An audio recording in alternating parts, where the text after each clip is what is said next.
Vivid verses. The air in our apartment always smelled like expensive, unlit candles, sandalwood, and ego. Yara called it branding the domestic space, a phrase that made my teeth ache. To me, it just smelled like a museum where I wasn't allowed to touch the exhibits, a curated environment designed to reflect a version of her that didn't actually exist. I sat on the edge of the velvet sofa, my hands resting on my knees. The fabric was stiff, treated with a chemical protectant that made it feel like sitting on a very soft brick. Across the room, Yara was illuminated by the cold, blue light of her vanity mirror, a halo of LED perfection that smoothed out the edges of her humanity. She was preparing for the Founders Gala, the official launch of Aura Strategy, her new boutique consultancy firm. But as usual, the we of our life had been edited down to a me in her narrative. I had been the silent partner for 3 years, the one who funded the initial overhead, the one who edited the pitches at 3 in the morning, the one who absorbed the fallout of her volatile moods. I was the anchor. In Yara's vocabulary, an anchor wasn't something that kept you safe. It was something that stayed beneath the surface, heavy and hidden, so the ship could look like it was floating by magic. "Xander, the brief is on the counter," she said. Her voice was filtered through the rhythmic sound of a vibrating jade roller against her cheek. She didn't look at me. She was looking at the version of herself she was creating in the glass, a digital-ready avatar of a girl boss. "Read it. Memorize it. There's no room for creative interpretation tonight. This is high stakes. The series of funding depends on the optics of this room." I picked up the 3-page document. It was typed in 12-point Helvetica, double-spaced for clarity. This was the protocol. Over the last year, our relationship had transitioned from a partnership into a series of managed interactions. But this was the first time she had put the rules in writing. "You're making me a ghost, Yara," I said, my voice flat. I'd learned that any spike in emotion on my part was treated as noise in her signal. "I'm making you an asset," she countered, finally turning her head. Her eyes were sharp, scanning my face not for emotion, but for imperfections in my grooming. "You have a tendency to be too present. You're an anchor, Xander. Anchors are felt, not seen. Tonight is about the vision. If you're standing there looking like a doting boyfriend, the investors will think I have a safety net. I need them to think I'm walking a tightrope over a canyon. I need them to see a woman who is entirely, ruthlessly independent." The protocol was specific. I was relegated to Zone C, the periphery of the gala. I was to wear a charcoal suit that blended into the shadows of the brutalist architecture of the gallery. I was forbidden from mentioning our domestic life. If asked, I was a project consultant. My history of paying her rent for 18 months was to be overwritten by a narrative of strategic bootstrapping. "One more thing," she said, checking her phone as a small, predatory smile touched her lips. "Chloe will be there. She's bringing a friend. Be nice to her. She's been asking about you. And frankly, I think you could use the ego boost. You've been looking a bit depleted lately." I knew that smile. It was the test smile. Whenever Yara felt her grip on the world slipping, she manufactured a crisis to prove she could still control the people in it. Chloe was her most loyal friend, which meant Chloe was her most effective weapon. This was just another stress test, a way for Yara to watch me handle temptation or discomfort so she could feel secure in her ownership of me. "I'm always nice, Yara," I said. "Good, because I'll be watching. Consider this the final audit for the brand. If we can survive tonight, if you can handle the protocol, we're golden." She walked past me, the scent of her perfume, something sharp, metallic, and expensive, lingering in the air like a warning. She didn't kiss me. That would have ruined the matte finish on her lips. The Obsidian Gallery was a cathedral of concrete and glass, designed to make people feel small and the art feel inevitable. As soon as we stepped through the heavy steel doors, the protocol went into effect. Yara didn't even look back as she stepped into the light of the inner circle, her hand instantly finding the arm of a venture capitalist whose name I wasn't supposed to remember. I was physically shunted by the flow of the crowd. A security guard, a man I'd helped Yara vet during her security phase, gave me a polite but firm nod toward the back of the room. I moved to Zone C, the bar. The spatial symbolism was deafening. In the center of the room, under the warm, focused beams of the track lighting, Yara was the sun. Everything revolved around her. I stood in the literal shadows, the cold condensation of a soda water bottle dampening my palm. From the periphery, the world looks different. You see the mechanics of a lie. I watched Yara move through the room with the grace of a predator. Every laugh was timed to a 3-second interval. Every touch of a hand was a calculated transaction. And then I saw the successor. His name was Julian. He was younger, leaner, and wore a suit that cost more than my first car. He wasn't her lover. Not yet. But he was occupying the space I used to hold. He held a master tablet, the specialized tool of the Aura brand, flicking through guest bios and whispering names into Yara's earpiece before she reached each person. He was the one holding her backup battery. He was the one managing her human moments. I saw them share a glance, a specific, sharp look of mutual understanding. It was a code we used to have. That we're the only real people in the room look. Seeing her give it to Julian felt like watching someone use my house keys to let a stranger into my bedroom. It wasn't jealousy. It was the realization of obsolescence. I had been version 1.0, the stable, boring build that allowed the software to grow. Julian was version 2.0, sleeker, faster, and perfectly integrated into the new architecture. You look lonely, Xander. I turned. Chloe was there. She was wearing a dress of black silk that was essentially a dare, her eyes shimmering with a practiced mischief. She leaned against the bar, her shoulder brushing mine, occupying the space that Yara had cleared of all other intimacy. I'm following the protocol, Chloe, I said. I looked at my drink. The bubbles were rising and popping in a steady, meaningless stream. The protocol is for the employees, Chloe purred. She reached out, her fingers tracing the line of my jaw with a lingering, heavy touch. It wasn't a gesture of affection. It was an act of aggression. She glanced toward the center of the room, where Yara was holding court. Yara wasn't looking at the investors anymore.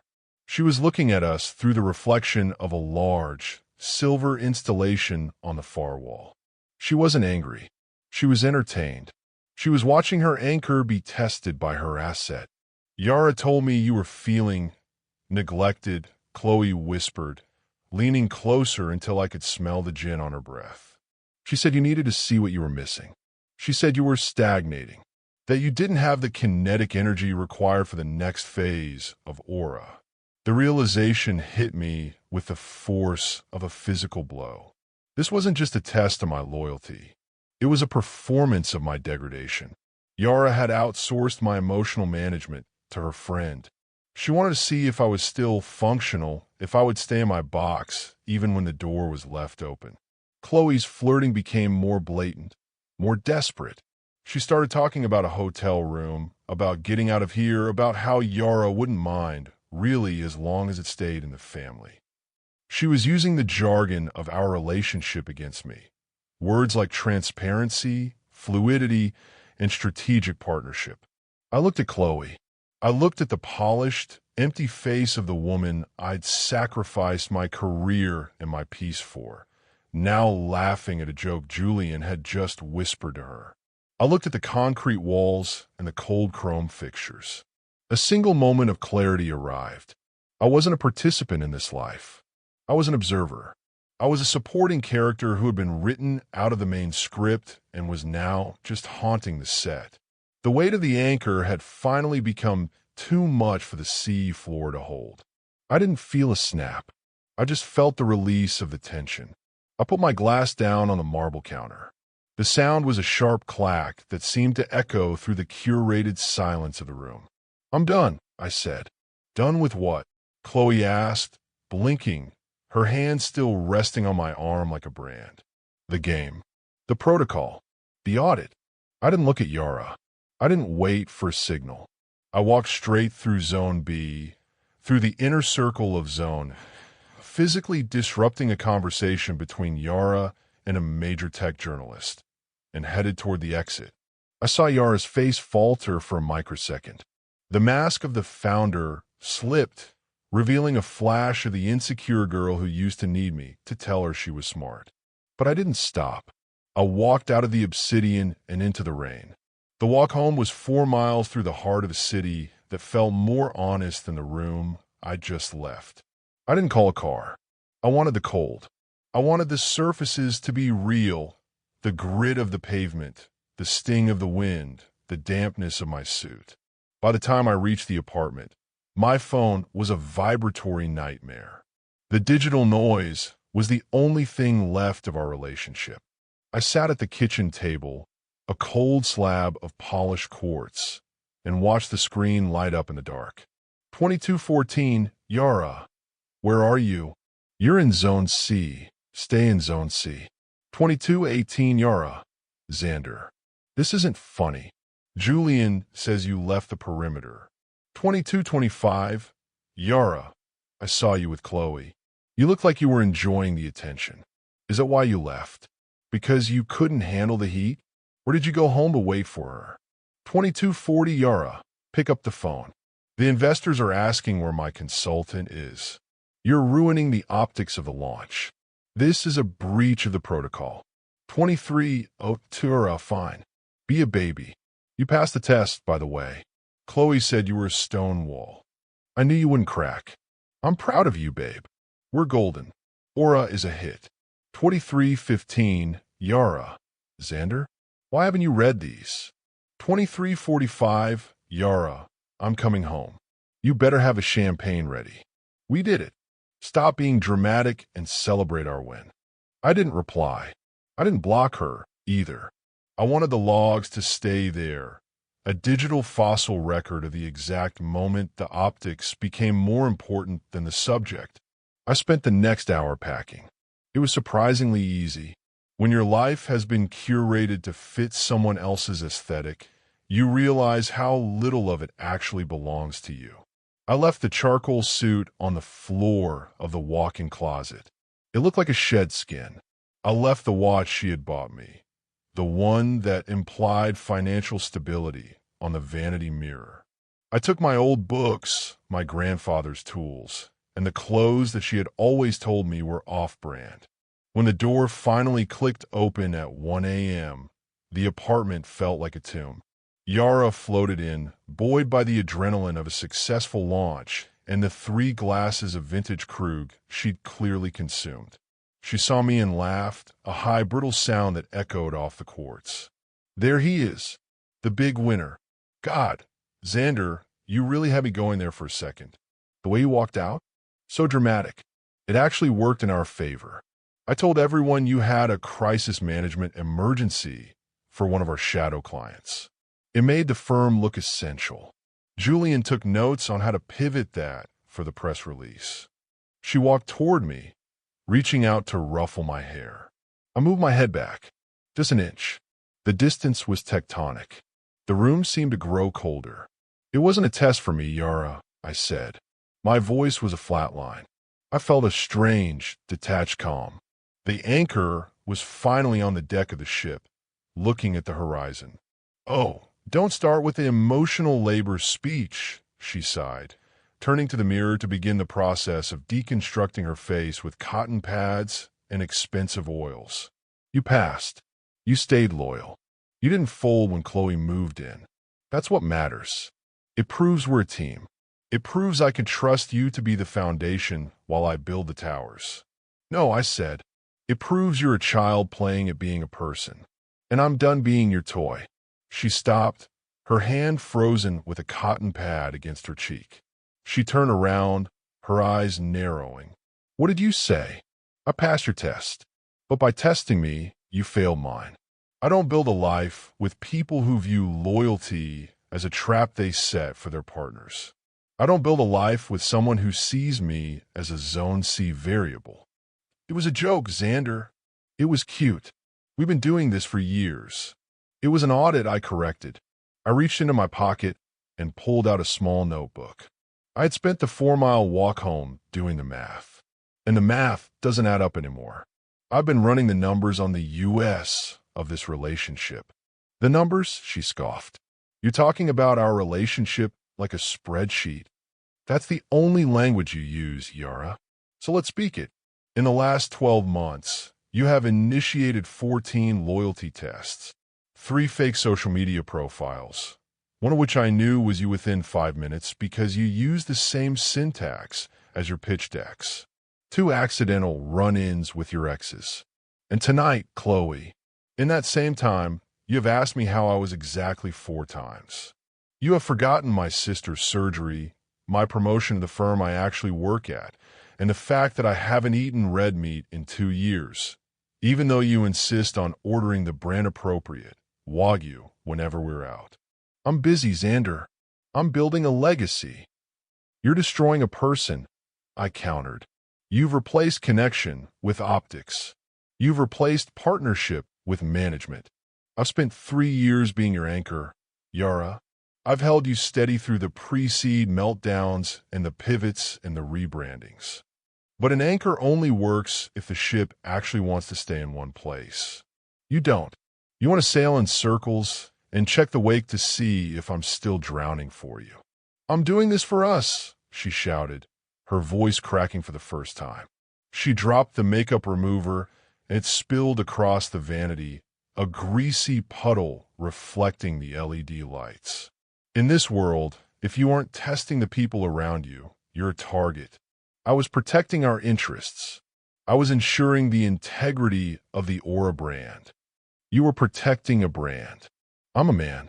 There is no us in a brand, Yara. There's just a founder and a fan base. And I'm unsubscribing. I picked up my suitcase. The weight of it felt honest. Wait, she said, her voice dropping into a low, manipulative register. She stepped closer, trying to use the physical proximity that used to work. She smelled like the gala, sweat, perfume, and desperation. Wait, okay, I get it. You're hurt. I went too far tonight with the protocol. I'll fire Julian tomorrow. We'll go to that retreat in Tulum, the one with the no-phone policy. I'll make it up to you. I'll give you a seat on the board. You can have 10% equity in Aura. You'll be a partner on paper. I looked at her, really looked at her. I saw the polished chrome of her earrings, the stiff fabric of her designer dress, the cold, half-empty cup of tea on the nightstand that she'd forgotten about hours ago. I saw a woman who thought a minor promotion could fix a hollowed-out soul. She was trying to buy back the anchor because she realized the ship was starting to drift without its weight. I don't want equity in a sinking ship, Yara. An Aura is sinking. You just haven't realized it yet because you're too busy looking at the reflection in the water. My phone buzzed in my pocket. A news alert. The Founders Gala was already trending in the local business circles. A photo of Yara and Julian was the lead image on a prominent tech blog. The caption called them the new power duo of lifestyle strategy, Aura's bold new vision.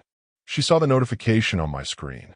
Even now, in the middle of her life collapsing, her eyes flicked to the optics of her own betrayal. She looked at the photo, her pupils dilating at the sight of her own success. For a second, I saw her calculate if she could use our breakup as a PR angle. The tragic cost of ambition. The solo founder's sacrifice. That was the final validation. You passed your test, Yara, I said, walking toward the door. You're finally alone at the top, just like you designed it. You wanted to prove that you didn't need a safety net. Well, the net is gone. Xander, if you walk out that door, you're dead to me. You'll have nothing. I made you. You didn't make me, Yara. You just used me as a scaffold. And the thing about scaffolds is that once the building is done, they're just an eyesore. I reached the door and paused. I looked back at the apartment, the branded domestic space. It was beautiful, expensive, and entirely devoid of life. It was a showroom for a life that was never lived. I'm leaving the keys on the counter, I said, next to the protocol. You might want to update it for Julian. He seems like the type who needs the rules in a larger font. I closed the door. The sound wasn't a slam. It was a soft, final click. The hallway of the building was quiet, lit by motion sensor lights that flickered on as I walked toward the elevator. I felt a strange, humming lightness in my chest. For 3 years, I had been breathing for 2 people carrying the emotional load of an entire corporation. Now, I was just carrying a suitcase. I walked out into the night. The rain had turned into a gentle mist that settled on my skin like a benediction. The city was quiet, the distant hum of traffic providing a soundtrack that didn't require script. No protocols, no zones, no scripts, just the pavement beneath my feet and the long, authentic walk into the dark. I stopped at the corner and looked at my reflection in a darkened shop window. I didn't look like a project consultant. I didn't look like an anchor. I looked like a man who had finally stopped playing a part in a play he never liked. I took my grandfather's watch out of my pocket. The one Yara said was too flashy, and buckled it onto my wrist. It was heavy, mechanical, and real. It didn't track my steps or notify me of my failures. It just told the time. And the time, for once, belonged entirely to me. I wasn't an anchor anymore. I was the sea, and the sea doesn't care about the ship. It just exists, deep and vast, and terrifyingly free. I turned the corner, leaving the aura behind me, and started walking toward a life where the only person I had to prove anything to was the man staring back at me in the glass. It was a lonelier path, perhaps, but for the first time in a long time, the air smelled like rain instead of sandalwood, and the silence was finally, mercifully my own. Thanks for listening.